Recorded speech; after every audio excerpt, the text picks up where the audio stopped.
Okay, hello, welcome along, and thanks so much for joining us. Thanks for being here. This is another episode of the Influence Podcast, and I am super excited today to invite and introduce a very special guest. We've got John Ainsworth with us today, and part of the reason I'm excited to introduce John, aside from many others, is that whilst he is in the marketing space and online space, he's British. He's English, and we have a lot of people on here who come from across the pond. But I'm always very excited to have people from the UK as well. And so John is going to be joining us. Before he does, before I give a quick intro, let me just share a little bit about John's background. So John Ainsworth is the founder of Data-Driven Marketing, which helps online course creators increase their average revenue by 468%. Yes, you heard that right, 468%. With 20 years of experience in building funnels and a degree in mathematics, John has conducted extensive data analysis of hundreds of millions of dollars of online business. This is like the Michael Jordan of data analysis to help, ultimately to create the field of strategic funnel optimization. He's also a guest lecturer and was featured in Forbes. John, welcome to the Influence Podcast. Oh, thank you very much, man. Good to be here. It's really exciting to have you here as well. Just before we actually went on live, we were just talking about a mutual friend that we've got who is also based in the UK as well. So I'm delighted. I know it sounds a bit strange, but we speak to many people across from the US. Of course, we love them. But it's nice to have somebody here from the UK as well. So welcome. Oh, it was great. When I was chatting with Cam, I was like, oh, you got an English accent. You're using English expressions. It's like, I know, like I talk to Americans all the time. Yeah. And then my whole team's based out in Eastern Europe. And it's just like, that was fun. Even though I live in England, and I'm talking to English people all the time online, I'm not used to it anymore. It's fun. So good. Yeah, it's so good. It's so good. And again, just for everybody listening, if you're joining us from over the pond, we still love you. We absolutely do. But it definitely seems to be a market dominated by the US, and it's nice to have people in the UK as well. John, maybe just the easiest place to start. How did you get into this? How did all this come about? So I set myself a mission when I was like 23, and I decided I was going to help get people from hard to reach groups into physical activity through digital marketing. And I came up with this mission without identifying, is this a job that actually exists? And the answer, it turns out, was no. And I was like, screw it, I'm going to do it anyway. And so I went off and I got into marketing, and I started working in the fields of sports and fitness and activity, this kind of thing. And I got a job with Sport England. That's like the government organization for sport. And I worked up to be campaigns manager there. And I set up my own business doing it. And I worked with government and health charities. And I went over to work with the Argentinian government and do all this kind of stuff, right? And we got really good at it. We could use digital marketing to get people active way more cheaply than they could through what they were currently doing in the kind of work the government does. Yeah. But eventually, after many years struggling and striving away at this, I had to accept the fact that you just can't get government to use digital marketing, like to believe that digital marketing is a good idea, because they're so unbelievably behind the times. And there's no reason for them to catch up. There's no driving force causing them to do it. And so I decided eventually, just like, let me sack this in and go make some money. So I decided, right, let me go work in somewhere where people appreciate digital marketing and funnels and what have you. And the other side of it as well is we had done some stuff using funnels with like gyms and kickboxing clubs and yoga clubs and that kind of thing. And we'd build them a funnel, and then they'd get full, and then they didn't need us anymore because they were full. Yeah. And I was like, well, this is no good either, is it? So this doesn't help. So I was like, let me go work with someone who's got unlimited capacity, if you can sell more, they can deliver more. Yeah. So I tried out working with people in e-commerce, which is like, it's not unlimited, but it's very high, and SaaS businesses, and then online course creators. And that's where I kind of found, like, this is my people. This is like the group I want to work with, is these creators who've built an audience, who like to help people. They've got something that they're an expert in. They teach people it. They love to share. They're really helpful and friendly, but they don't make anywhere near as much money as they deserve for the audience that they've built and for the courses that they've got. And so what we do with them is we help them to implement funnels and email marketing. And that's a very broad term, funnels. Like it kind of means a lot of things to different people. But like we've got a very specific system that, you know, we built through that strategic funnel optimization process that is like, this is the stuff that works the most effectively, that gets the best results the most quickly. And then the way we do it is we work on like we only get paid based on results, because we found that we could get people such high results. Nobody believes it. You know, we tell them 408 is 68%, and everyone's like, yeah, come on, pull the other one. So we're like, I tell you what, only pay us when we make you more money. And then people are like, oh, okay, fine. And then we, you know, it kind of works out both ways. So good. So good. That immediately becomes an irresistible offer, right? Was that something that you'd always planned, or did that come about? How did you come up with the idea of only pay us when we make more money? Well, there's a couple of things to it. One, we had clients where we were making them like a 20, 30 times as much as they were paying us. And we're like, this is ridiculous. But then when we talked about increasing the prices, we knew that was already going to be a problem. So that was one side of it. And then I've got friends who run ads agencies who use that model. And in ads agencies, it kind of makes sense because there's already everything else built. And then if you drive the ads better, then you make more money from it. And it didn't. I looked at it 2 years ago and I was like, I can't do this in funnels, because the stuff that we do takes 3-4 months before someone starts making money. And it's like, can we really afford to do 4 months work before we make money back on this? Yeah. But over the last 2 years, we've completely dialed in the system that we do so much that we had so we had a client the other day, right? She was big on YouTube. And so she's got a big YouTube audience. And she had built an email list off of that, but she wasn't making money off of her courses. Right. And so she was only making a few grand a month from her course. She makes money from ads and affiliates and that kind of thing, but she wasn't making money with her course sales really. And we were able to, in the first month, 15 times the amount of revenue she was making. Wow. And I was like, but we're not getting paid any more for that. Like, it would make sense to us to go find more people like that who've got a really big audience. Yeah. But we wouldn't get paid. We still wouldn't get paid more for it, because they don't believe they're going to make that much more money. So the whole thing didn't kind of work out. And then I talked to these friends of mine running these ads agencies recently. And I was like, that's it. We could do that. We can get people results fast enough that this makes sense for us. We can get them enough money. It makes sense. It makes us more money, but also it's less risk to them. So therefore everybody's a winner, you know? Yeah. And so we shifted over to that kind of recently. So good. Yeah, so good. I love that. And so who are you kind of touched on it a little bit there, but who are the ideal audience that you're looking to work with? Who does this particularly work for? Yeah, people who are influencers and creators. So people who've already built up an audience, but just haven't monetized it that well yet. And most people haven't. If they've got an audience, they haven't really got that good of a monetization of it. And ideally, the absolute ideal is people who've already built the audience and have got courses.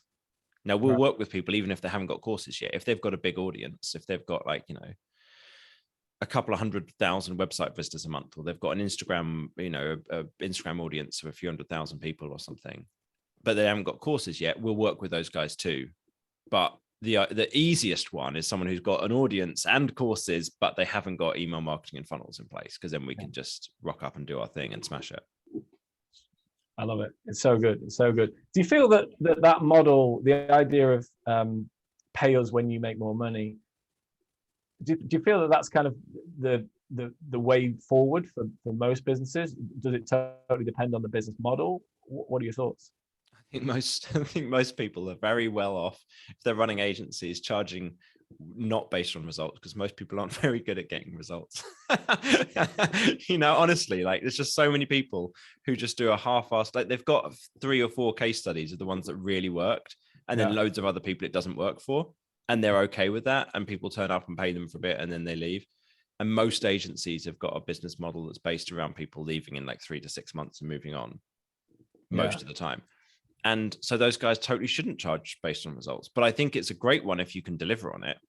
You've got to make sure it works out that, you know, you're going to get paid enough and you don't take risk for too long yourself and what have you. And a lot of people are delivering work where it's not got a direct correlation with money, right? So let's say you do a blogging service for people where you're going to write great blog posts for them, but you don't directly influence the bottom line, Because if they don't also do the link building service, or their website doesn't convert the visitors that you bring them into people actually into people paying them more money, then okay, what you're doing is valuable, but it's not possible to relate that to just a profit. But what we're doing is so directly related to making more money that it's really straightforward. We're like, we can turn up and take your audience and turn it into profit that didn't exist before in like a month. And so it's like, it's kind of a simple, straightforward one for us. Great. Would you mind sharing maybe a little bit about the tools that you use? And are you, in terms of the funnel builders, but also where's the traffic coming from? Are you currently using, is it Facebook ads predominantly? Do you cross YouTube as well? What are some of the things that you're finding work particularly well right now? So we don't do anything around traffic ourselves. So what we're doing is finding people who've already got organic traffic. So it could be from Instagram or YouTube or SEO traffic or what have you. Yeah. And that's the starting point. And then in terms of tools, we will pretty much use whatever it is that people have already got in place, because all of the tools pretty much are good enough. Yeah. Like there's not a single one that's perfect. Like if someone doesn't have anything in place for funnels, we'll use ClickFunnels. But ClickFunnels is a bit buggy, and the customer service is unbelievably, appallingly dreadful, like just to a level that you can't even imagine. Yeah. But if you're really good with ClickFunnels, you can handle that, and it's got all of the features. But then it doesn't really do courses. So someone's probably got the course in like Teachable or Kajabi or, Podia or something else. Now, if you've got Teachable, it's got the features built in. You can do sales pages, and you can do checkout pages, and you can do order bumps and upsells, but you can't do them all very well. Like the checkout page, you can't customize in the ways that you ideally would want to increase conversions on it. But it's fine, and it's good enough, and it does. And if someone's courses are in Teachable, then we just stick with it, because it's like, well, that's easier. So nothing's ideal. And the process of changing tech is something that people do, and it's almost like just avoiding getting real work done. Yeah, it's just like, it's fine. I'm laughing. I'm smiling to myself here, because I've literally had this conversation with a client this morning, who was just signed up for a new software, taken in by one of the offers where you get lifetime access and such, and considering moving everything across. And the thought of it terrifies me, if I'm honest, to try and even navigate that. And I've just suggested it doesn't make sense. But I think you hit on the nail on the head, which is actually just resisting pushing forward with the things that actually start generating an income and actually start moving the cogs forward, if that makes sense. Yeah, 100%. There's other stuff that you can do, that like the whole game here is there's 1,000 things you could do. There's always 1,000 things that you could do. Which of them actually matter, and which of them should you do first? And figuring that out is a giant part of the game, like figuring out that whole analysis. And we've got a model, obviously, that we've figured out. If you've got already SEO traffic or an Instagram audience and you've got courses, what do you do, and what order do you do it in, which matters enormously. So we know the steps there, because we've spent 4 years figuring it out and refining it down. But if you don't have that background, how do you know which one it is? Well, I'll tell you, it's almost definitely not changing tech. It's like almost 100% guaranteed it's not that, because they're all good enough, Yeah. How do you just listen to what you said there about there's 100 different things that you could do, but it's about selecting the right ones. For somebody that's listening now, and I mean, there'll be numerous people listening now, but those that are really inspired by what you're saying and the idea of being able to take their business to the next level, what would you say are maybe 2 or 3 of the fundamental things that you've learned, or that you have in place, or that you kind of maybe your core values around growing the company, or that you've picked up over the years? Yeah. So do you mean like if you're selling courses, or do you mean like as an overall principle for growing a business, like for growing my own business kind of thing? Maybe we do both. Could we start with the selling courses and then go into your own business? Yeah. So selling courses, there's 3 basic things that you need to have in place. If you've already got an audience and you've already got courses, there's 3 basic steps you need to have in place that people are basically missing.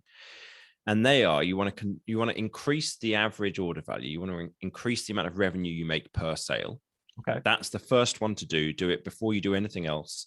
And it's the easiest, quickest, and you'll get results from it. The second one is then to make more sales to your email list. So actually promote them more often, make more revenue per month from them, and do that. And do that every single month. Have a promotion that goes out every single month. And then the third one is to increase the size of your email list. And so if you've got a big Instagram following, how do you get the Instagram following onto your email list? Because email is where the actual sale happens. Yeah. And a lot of people don't understand this still, despite the fact that people have talked about the fact that the money's in the list for like 100 years, like even before the advent of email and the internet. Right? It's like, it was all direct marketers, direct mail was always talking about this. If you go back and you read Scientific Advertising from 1921, this is the same thing he's talking about, like the importance of the actual database and the list. So those are the three basic things: increase revenue per sale, increase the amount of sales you make to your email list, and increase the size of your email list. That's the basic three things. I love that. So I'm just going to stop you there. You're literally talking to me at this stage, and by me I mean not me as in right now, but where I am in the business. I have a board behind me, and the two things are two of the things are, how do I grow my list and how do I monetize my list? Like they're literally the two things on there. And the one that you mentioned at the start is increasing the revenue per sale. Is that purely by just again, without giving away all your secrets, but is that purely by give everything away? I don't mind. Is that by adding more value to the offer, or is it better positioning of the offer? Or so two things you do first. So if you're selling courses, and if you're doing e-commerce or SaaS, there's two basic things that you do. Anything where you've got an online sale that's happening, and that is order bumps and upsells. Okay. So an order bump. Let me explain technically what each of these are and how they differ, because people get them mixed up between the two of them. An order bump is something you have on the checkout page, a tick box where someone can add something else to their order to go with it.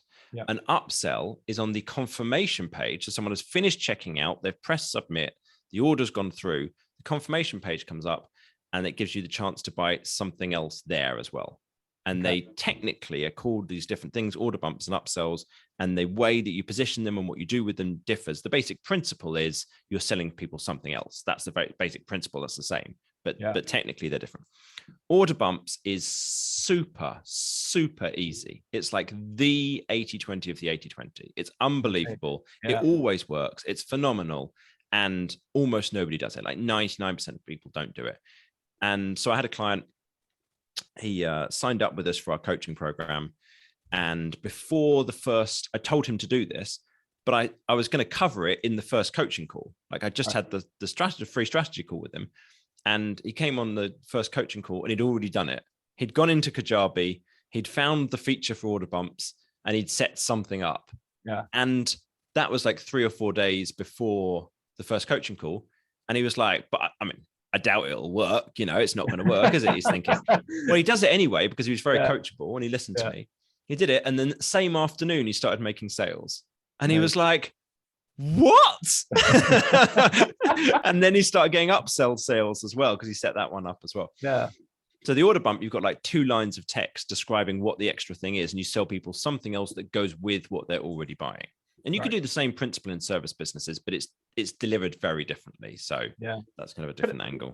Could I just ask on that? Thank you.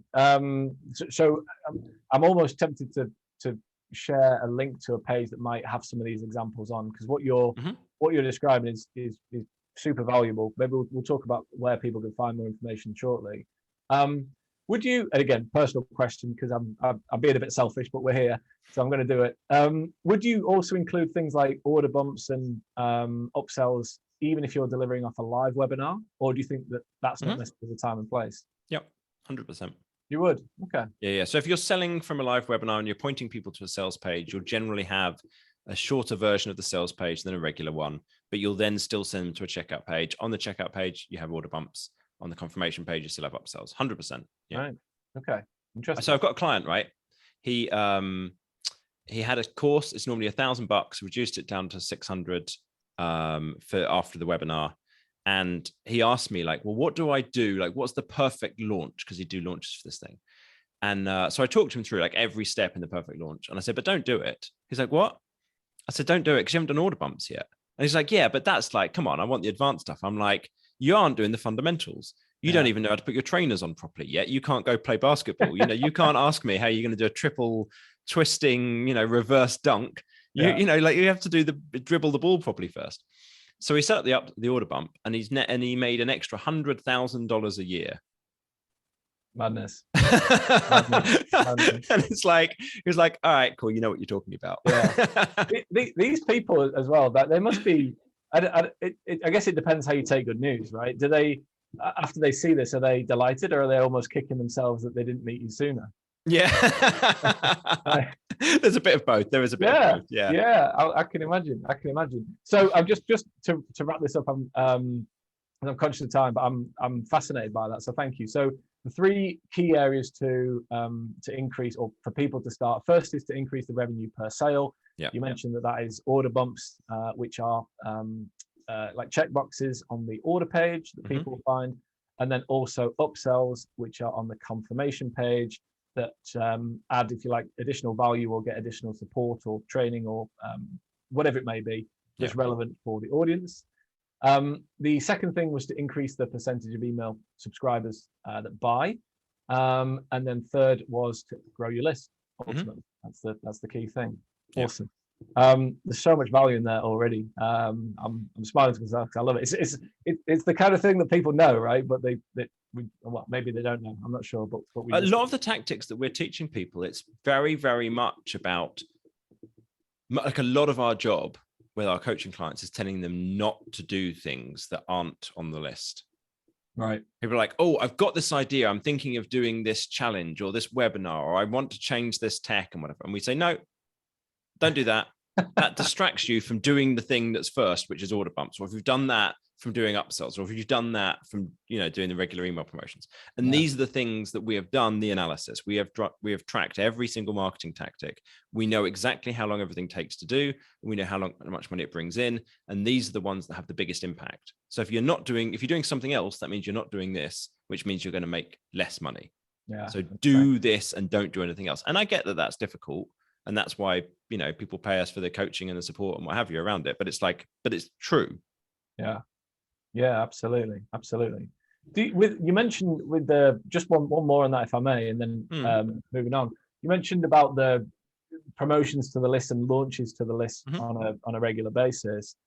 Do you generally, the people that you work with, are they consistently promoting? Does this mean that they're creating new products consistently and new offers, or is there recycling in there? Does it include affiliate products, or does it totally depend on the person you're working with? Yeah, so kind of yes to all of the above. So it's, I'll give you the ideal situation of what we would love, and then talk through like what actually, how reality differs to that and what you still can do about it. So if you had 12 courses that were all fantastic, we would suggest doing a promotion every 2 weeks for 6 months of each of those, and then you cycle back and you start again, back to the first one again. Most people haven't got 12 courses available. So we've got one client who's got 2 courses. And what we've done there is we promoted course A, then course B, then course A, then course B, just cycling through every 2 weeks. And we find different hooks, different angles. Well, why should we talk about course A again now? What is the thing that's going on this month that makes that relevant? And that allowed us to do that multiple times. But of course, that does wear thin after a while. So then we started looking at, okay, well, could we break something out from one of those courses and sell that as a separate thing? Or, well, these guys actually had a membership as well, but it wasn't like ideal. So we're like, well, we can promote the membership, but it's kind of confusing. What if we took some bits out of the membership and made them into, well, it's not a course, but a bundle about a particular topic, maybe about finances or relationships. And so we started to repurpose stuff there. We have another client, and she only had one course, but that's what she thought. But she also had a few webinars she'd done for people that were free at the time, but like, well, they were valuable still. It wasn't a teach and pitch. It was just a teaching webinar. Yeah. What if we now sell all of those together as a bundle? You can't access them for free because it was only free when it was live. Yeah. What if we also put in this thing that you did as a training for somebody they just paid you for that one off, but it got recorded? Could we use that and sell that? Like trying to go through everything that they've ever made and brainstorming it and breaking it down. And then you break things apart, and then you bundle more things together and you make different offers. So that's what we do a lot of the time as well, is like help people to actually identify what their offers could be. And then you mentioned affiliate stuff. Well, that's another option, right? So you've got a course, let's say you're teaching people about how to learn to play the bass guitar.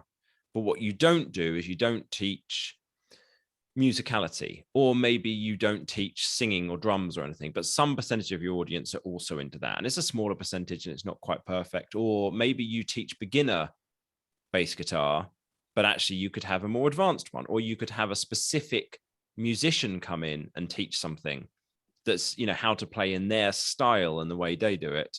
Yeah. And, you know, like find all different kind of offers that are adjacent to yours and don't directly compete. And do affiliate promotions of that. That's totally works as well. The problem with that one, you're not so in control of the quality of their sales page, their checkout page. They might not have order bumps and upsells that convert. So you don't have all of that. But the plus side is you didn't have to do any of the work to create any of it, the course or the sales page or anything else. So that's another good one as well. So yes, like any of those things are good. The ideal is you've got a bunch of your own amazing courses, but that's years worth of work. So let's just start with where you're at. Amazing. One of the things I wrote down as you were describing that is the list fatigue. So the example, the person that you mentioned who has 2 products and you cycle round, do you generally then encourage them to create more products and such, or is it continuing to look at different angles for the same product? We would love it. We would love it so much if they made new courses. I can't even describe how good it would be. But they've been talking about it for a while and they haven't done it. So I was like, okay, fine. We'll figure it out. We'll make something work for you. Yeah, that's great. I'm really conscious of time, John. I genuinely feel like we're just scratching the surface, but I know I want to be very respectful of your time. I'm fascinated by what you shared so far. I've been taking lots of notes, and I'm sure that people listening will be as well. If there's, we will mention this again at the end, but for people that would like more information about you or what you offer, or how they could even get started in this area, where's best for them to go and get more information? Yeah, so we've got a couple of services. We will actually do this stuff for people, and we've got a coaching program where it's like a done with you service where we support people to do it themselves. And if people are interested in either of those, the place to go is courseprofitreport.com. There's a form, you fill in a few quick questions, and what we do is we figure out a personalized plan for your business, how much extra revenue you could make with all those steps in place, what step to work on first, and we send you training about how to do it. And we will do that. It's personalized. We do this individually for each person. We will do that whether you have got a tiny audience or a massive audience, or you've got courses or you don't. So anybody can go and fill it in, and anybody gets the free report. Anybody who then qualifies to possibly work with us will get invited to book a call. Yeah. And they'd talk with somebody from my team who would be starting to check, might you be a good fit? How does it kind of work? But anybody can fill it in. We will do you the report. We'll do you a Loom video with it. Like the whole thing's all super helpful, totally free. Wow. Amazing. So the link courseprofitreport.com is where people can go. I'm going to say this now. I am going to go there. I'm going to fill that in by the end of the day, without a doubt, because just this conversation, we have spoken before. We've made kind of introductions to different people that we know as well. But just the value today has been massive. So I'm going to go there and take a look at that as well. So yeah, thank you for that. So courseprofitreport.com is where people can go. I would highly recommend people go and check that out. That's incredible to get that personalized report with the Loom video and such is massive value. Thank you. Maybe just switching gears a little bit, John, if I may, and again, just because I'd like to cram as much in as we possibly can. We mentioned before about the 3 major things with people's businesses and online businesses and selling courses, but then we also touched upon maybe 3 of the fundamental things that you've learned through growing the business and over the past few years. So there may be 3, there may be 2, there may be 1, there may be 5. What are some of those fundamental things that you think you picked up? Yeah, so one of them for me has been about alignment. And there are loads of people who will teach you what their business model is that worked for them, the approach that they take. And the problem with that, and I've worked with different coaches who've tried to get me to fit into their model of the way they do things. The problem with that is that really, for you to be happy and for everything to fit together and it all to work really well, the whole of everything has to be aligned. And so here's some of the elements. Vision, founder, fit. So what is it that you as a person want? Why did you start your business? What do you want to get out of it? And that needs to align with your values. So my top values are freedom, effortless flow, and charm. And so I need to have those things come from or feed through in the business. So I have to get freedom from the business. Otherwise, I'm going to be upset and it's not going to allow me to live the life I want. And therefore, I won't support the business in the way it needs. And then those have to line up, but then also you have to have product market fit. So the things that you're doing have to really fit really well with the business, with the market. What does the market want and what are you delivering? And do those things align as closely as possible? How could you make them align better? Yep. And then you have to align, what about your particular skill set? And there's something that's talked about in the book, Good to Great. He calls it the hedgehog concept. And it's talked about in a lot of places, but he's just named it. And it's lining up, what are you good at? What does the market want? And what do you like doing?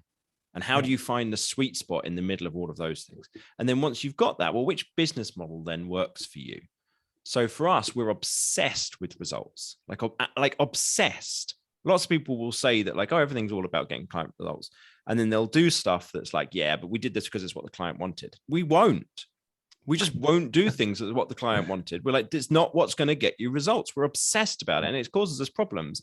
But then if we line our business model up, so we only get paid based on results and we only work with people who really want results, well, then that now starts to fit better. And then, so for me in the business, I've got this ethos of effortless flow.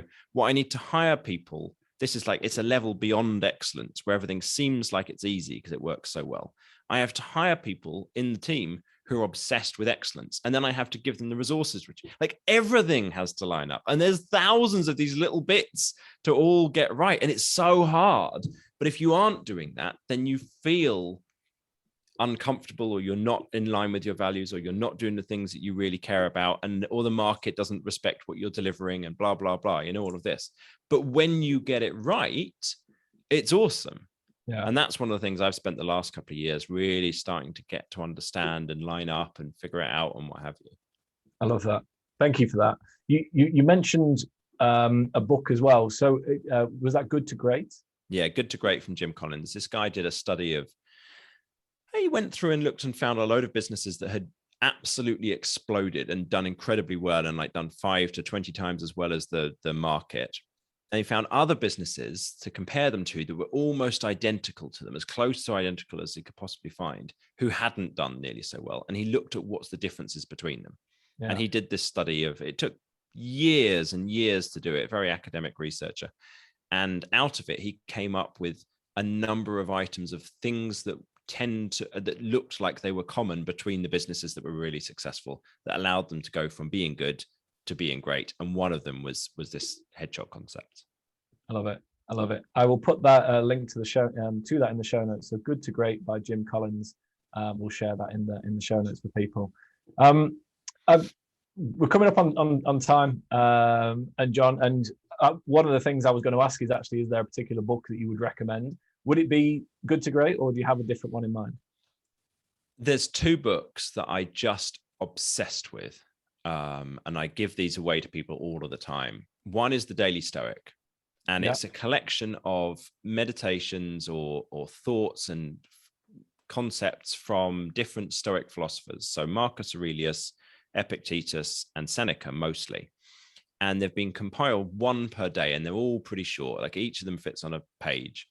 And then underneath on the same page, they've got the thoughts from Ryan Holiday, who's the author, about like, okay, what does that mean in modern life? How does it work?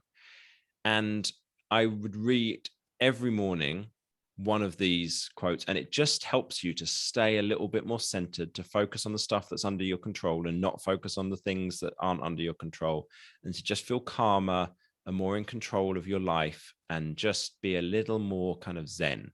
Yeah. And that's so powerful. And it takes like 5 minutes to read every morning. So that's one. The other one is a book called The Art of Learning by Josh Waitzkin. And I've read this book so many times. Okay. And it's phenomenal. And this guy was like the US chess champion from the time he was 5 until the time he was, 18. And he became an international chess master, and he had film made about him, and, incredibly high level chess player, not like world champion, but really, really high level. And then he went and did the same thing in the martial arts version of Tai Chi. And then he went and did the same thing in something else as well. So it's like he's kind of figured out this approach that works for learning skills to a really high level. And the book is amazingly written. It's incredibly well It's an incredible story, incredibly fun, and you learn all of his like way of viewing the world, and the way that he views the world has really heavily influenced the way I see it, and it's like helps me to see the beauty in everyday life and the wonder in every moment, and I find it super inspiring. It's great. Thank you. So The Art of Learning, Josh Waitzkin, and the Daily Stoic was Ryan Holiday. Again, we'll put those links in the show notes for everybody. I'm gonna go straight in with the final question, John, if that's okay. I do hope that we get the opportunity maybe to do a part 2 in the future, because as I say, I generally feel like we just scratched the surface. But let's go in anyway. So the title of the podcast is Influence. I'd love to know, what does the word influence mean to you? So for me, it's all about how can you manage to have a positive impact on people through the things that you have learned and understood about the world. So I'm obsessed with trying to understand the world at a more fundamental level so that I can then achieve this effortless flow. And so then for me, the influence is, well, can I use that to have an impact on improving other people's lives as well? So whether it's going on a podcast and sharing it, and some people might be like, what philosophical nonsense is he talking about? But some people might think like, I get that, that's actually helpful, and it actually has an impact and changes the way somebody sees something. Yeah. How can we do that with our clients? How can we use that knowledge and that insight to be able to make the people around us, that make their lives better through that kind of understanding? It's great. Thank you so much for that. That's I almost want that to be the last thing that we talk about, because it's just such a great explanation and definition. Just remind us, please, John, before we wrap up, where can people go to find out more information about you and about the business? Yeah, if they just want to learn about us and what we're doing, it's datadrivenmarketing.co. But for most people, the place to go is courseprofitreport.com, and they'll get the free report about how much money they could make from selling courses as part of their business. I love it. Thank you so much. Any final words or anything else you'd like to just share with the audience before we wrap up today? Oh, if you've got a product that you're already selling and you don't have order bumps, just do it. Just do it, and then write to me and say thank you, and I'll appreciate it. Yeah, there you go. Order bumps. That's got to be in the title. So I think perfect. John, thanks so much. I greatly appreciate your time, and I thank you once again for joining us. I know that everybody listening will have taken loads from this. To everybody listening, thank you for listening. And I do trust that there's lots of learning. Do go ahead and check out courseprofitreport.com and get access to that feedback from John and the team. And thank you all for being with us. John, thank you again for your time. You're welcome. Thank you very much for inviting me on. Thank you so much. And we will see you all in the next episode. Look after yourselves. Take care. Bye-bye.